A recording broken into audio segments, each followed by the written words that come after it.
Jim Antal is a denominational leader, climate activist, author, and public theologian.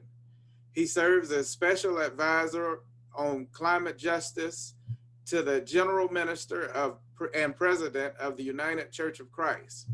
Antal's book, Climate Church, Climate World, was featured on Earth Day in Chicago Tribune 2018, in Christian Century Magazine 2019, and by the AAR 2020. From 2006 to 2018, Antal led the 350 UCC churches in Massachusetts as their conference minister and president.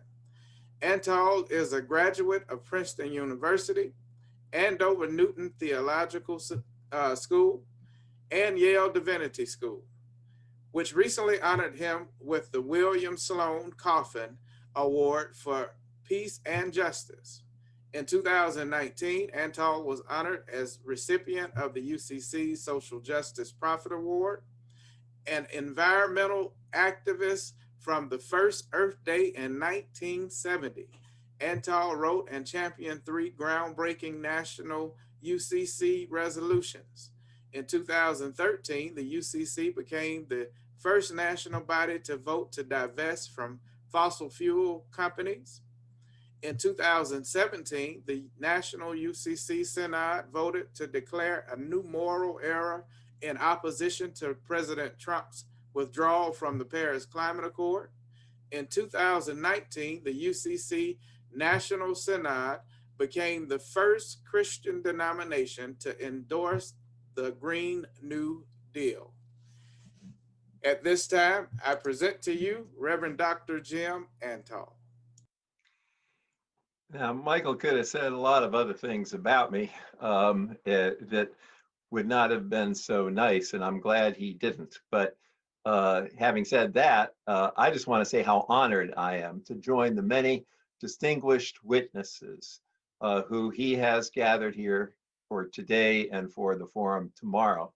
And I join all who are watching in saying how inspiring these speakers have been today. I have learned so much, and I look forward to your questions from my brief presentation.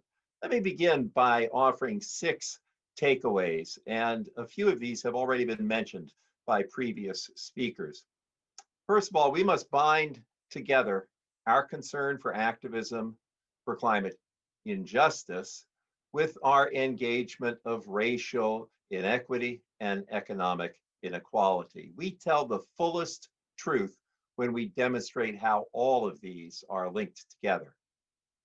Second, as Bill McKibben says, we must stop thinking of ourselves as individuals and embrace survival as a group project. Solidarity, social solidarity, really matters.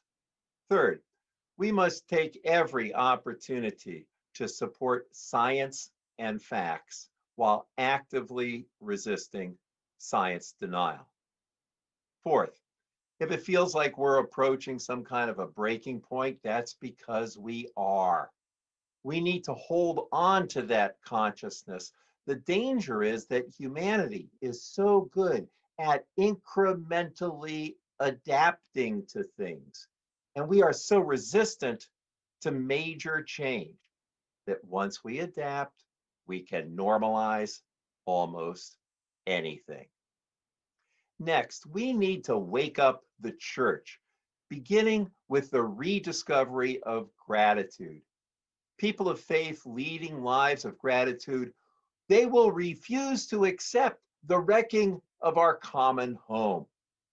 God is crying out to us to embrace a new vocation as we respond to the intersectional injustices of the climate crisis, racial inequity, and economic inequality. And that necessitates a new understanding of and practice of hope. We must embrace hope as engagement and exercise hope as if it were a muscle. Hope is a discipline, a commitment to the future manifest as action. Harriet Tubman's life illustrates what I mean by hope. As Reverend Cornell Brooks reminds us, if Harriet Tubman compared the 70 slaves she freed to the 4 million who remain enslaved, she might have given up. Her hope and leadership were not based on the dire math of reality, but on the calculation of faith. Hope is not empirically demonstrated. Hope is morally chosen. So now I'll add some commentary to draw out and illustrate each of these points and all of them together.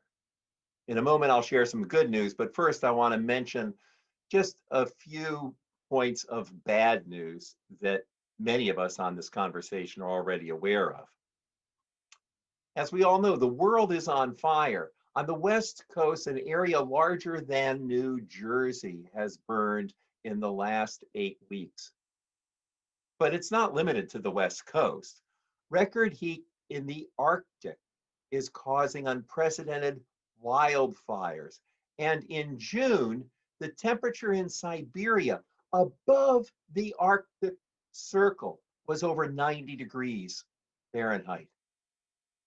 Earth's atmosphere is nearing levels of CO2 not seen in over 15 million years. The last time CO2 was at similar levels, temperatures were 5 to 7 degrees Fahrenheit hotter and sea levels were 65 feet higher. Recent research shows that extremely hot summers are 200 times more likely than they were 50 years ago. And media coverage of climate change in 2020 is down by 45% in 2019, and only 4% of cable news segments on the California wildfires even mentioned climate change. That leads to what may be my greatest concern. Environmental journalist David Roberts writes about it, and Greta Thunberg warns us more effectively than anyone. Perhaps humanity will never wake up. Humanity has an extraordinary ability to adapt, to get on with it, to not dwell in the past.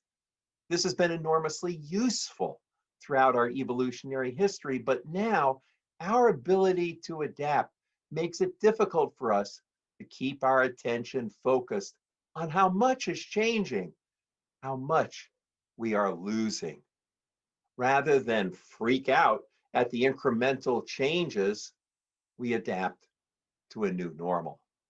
Since 2006, I've been telling pastors that if religious leaders don't repurpose the church the way we have discussed today and will discuss tomorrow, so that the church is addressing the climate crisis, within a decade, the only use people will have for religion is to express our grief over the world we let go. And what would repurposing the church look like? The church needs to champion a new understanding of hope, exercising hope as if it were a muscle, hope as engagement, hope as a discipline, a commitment to a future manifest as action. A final example of bad news is failed leadership, especially federal leadership here in the United States. For example, the recent rollback of the 50-year-old National Environmental Policy Act. Among other things, this will allow pipelines to be built with much less public input. Another example is Trump's rollback of over 100 rules protecting clean air and water, and other rules that aim to reduce the threat of human-caused climate change. So having said that, let me share with you just a few pieces of good news. First, we've learned some important lessons from the COVID crisis. Humanity is capable of making major changes to how we live very quickly. We need to recognize this as a superpower and immediately exercise this superpower to embrace the changes science says we must make to avoid climate catastrophe. Another lesson we've learned from the COVID crisis is that we're all in this together. Okay, we haven't fully learned this one yet. We can only hope that those clinging to rugged individualism will soon trade it in for interdependence. Another piece of good news that has come out again and again and again today, and I assume will come out in tomorrow's program as well, is that more and more people are realizing that racial, economic, and climate injustice are all connected. And let's remember that good news is always connected with action. So let me share with you a few of the actions we can take. Those actions I consider to be most important, actions I believe every congregation can and must engage. First, we need to make our houses of worship safe enough and relevant enough so that we can do four things quite explicitly. First, clergy need to preach on the climate emergency and on the intersectionality of racial, economic, and climate injustice. We need to preach as if life itself depends upon it, because it does. And when we preach, pastors need to emphasize collective salvation more than we emphasize personal salvation. Second, we need to hear each other's testimony. Every week, or at least once a month, someone from the congregation should be featured in the pulpit for a 1 or 2 minute testimony about how their family's life has changed in order to address the climate crisis. Third, we need to process our grief. Only then can we recognize that the existential dread we experience can serve as a precondition of hope. And fourth, we need to nurture and practice gratitude. Once we imagine a higher power, we realize that life itself is a blessing, a gift. We realize that we had nothing to do with creating life, nor do we play a role in bringing ourselves into existence. And so gratitude is born. And now it's time for religious leaders and people of faith to connect gratitude to action. It's time for us to recognize that whatever you may be grateful for, that blessing is now threatened. Since the degradation of life on earth is now pronounced and accelerating, a grateful heart is not enough, because soon that blessing, that aspect of nature for which you are grateful, will soon vanish. And so faith leaders and communities need to express gratitude by taking action, by engaging in what Jewish leaders call tikkun olam, which means the repair of the world. Once we preach, testify, grieve, and rediscover gratitude, the Holy Spirit will give us the courage we need to bear witness by engaging in the following actions. As people of faith, we need to roll up our sleeves and resist the building of new fossil fuel infrastructure. This was one of the points in a 2017 resolution passed by the National Synod of my denomination, the United Church of Christ. Faith leaders and communities have moral power. We can and we are the voice of moral accountability. We need to revoke the social license that fossil fuel corporations need in order to continue business as usual. Another action people of faith is to join with others as we stop the money pipeline. As Bill McKibben says, money is the oxygen on which the fire of climate change burns. In the 8 years since the movement to divest from fossil fuel companies was launched, portfolios worth over $14 trillion, that's trillion with a T, have purged their holdings of fossil fuel stock. Any congregation with an endowment should divest their fossil things, and every denomination, all of which do have endowments, should do likewise.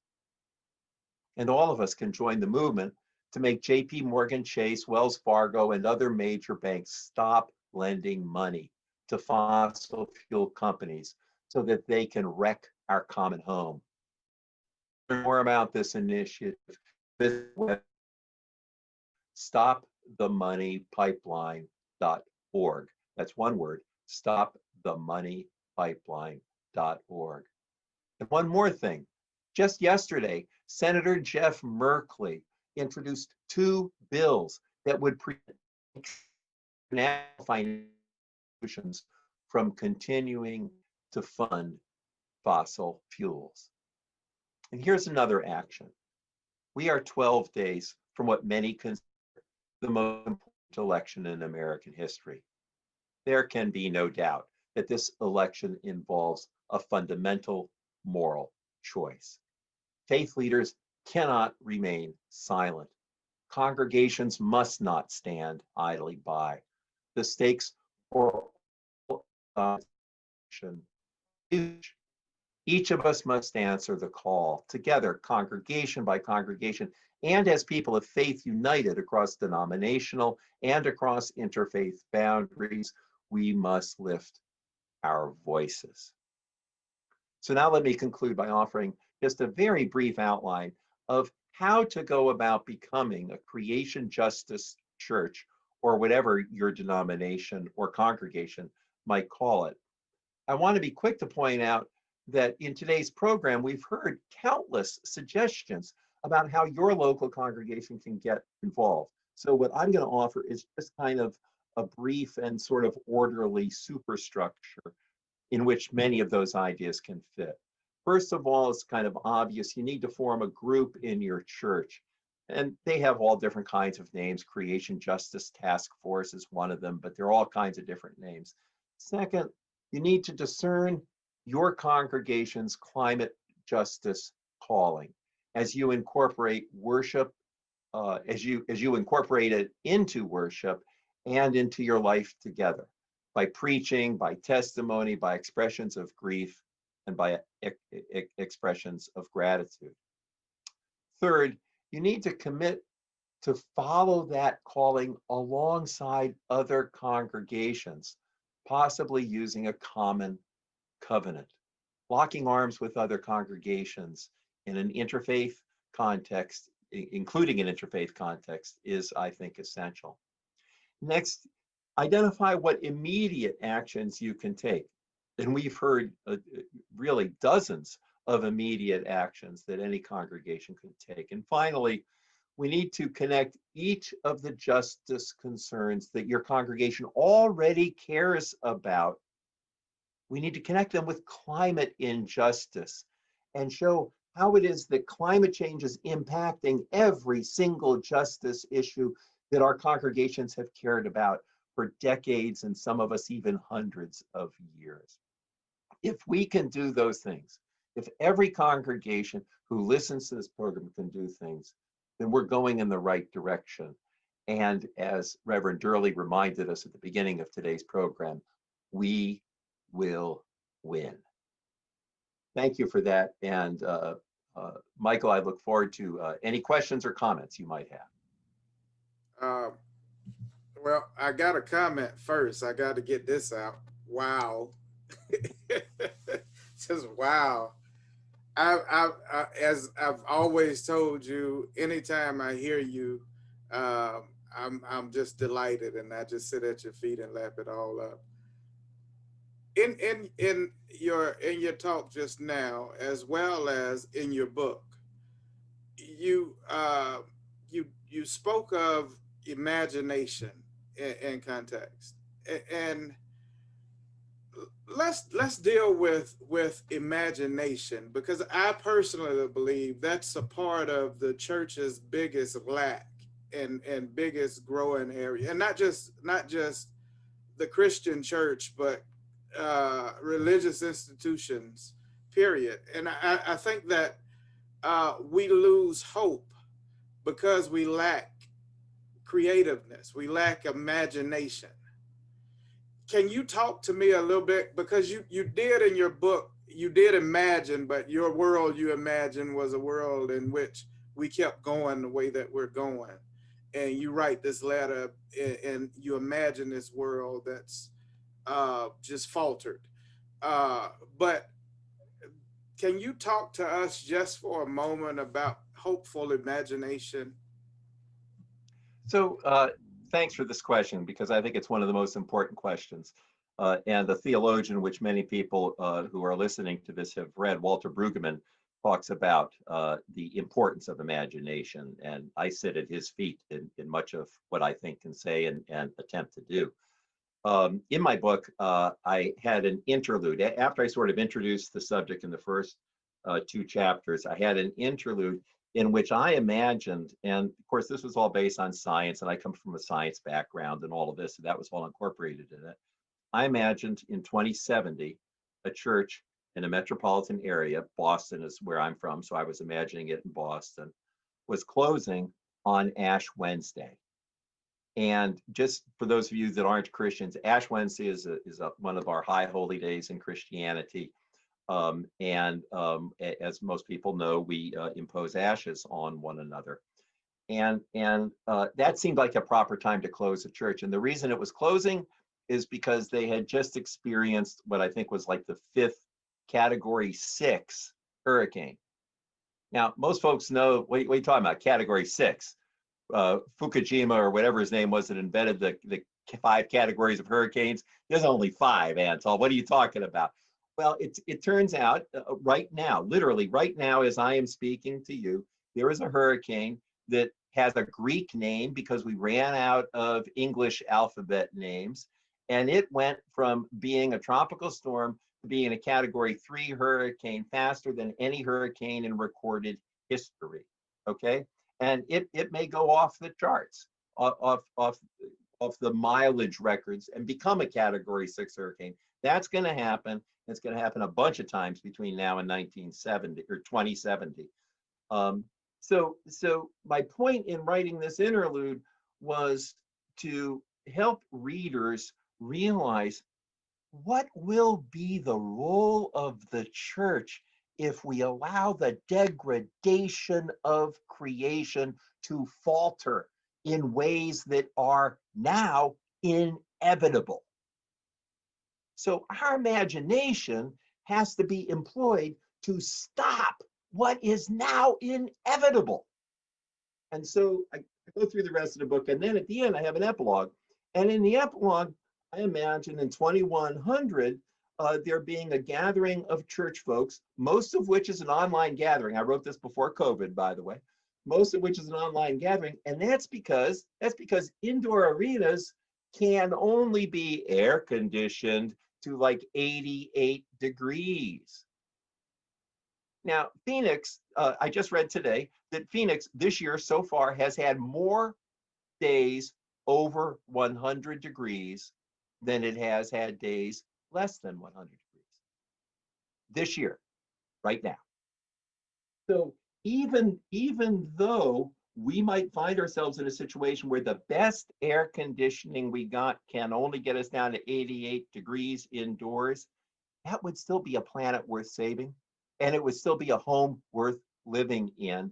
And if the church completely imagines its moral force, because that's where we as church people and as people of faith, where we have to apply our imagination. If we imagine our moral force, use our moral voice, and as a few people have mentioned, and you did so in introducing me, we recognize our bodies. We are Christians are an incarnational religion. We have bodies, and our bodies are part of what we testify with. So I have been arrested many times. I've sort of lost count as to how many times on behalf of God's creation. And I challenge people in my book to consider whether or not all of us who are people of faith in this particular time, because we happen to have been born on the hinge of history, are we called to use our bodies that we have been blessed with in order to do civil disobedience, in order to up the ante and thereby get things to change to the way they need to be? So those are some initial aspects. Please follow up. I listen. There's no way I can follow up. I could just either change the subject or just follow along. when not only do we look at our imagination and see our moral force, but it also gives us courage to know that there is another way.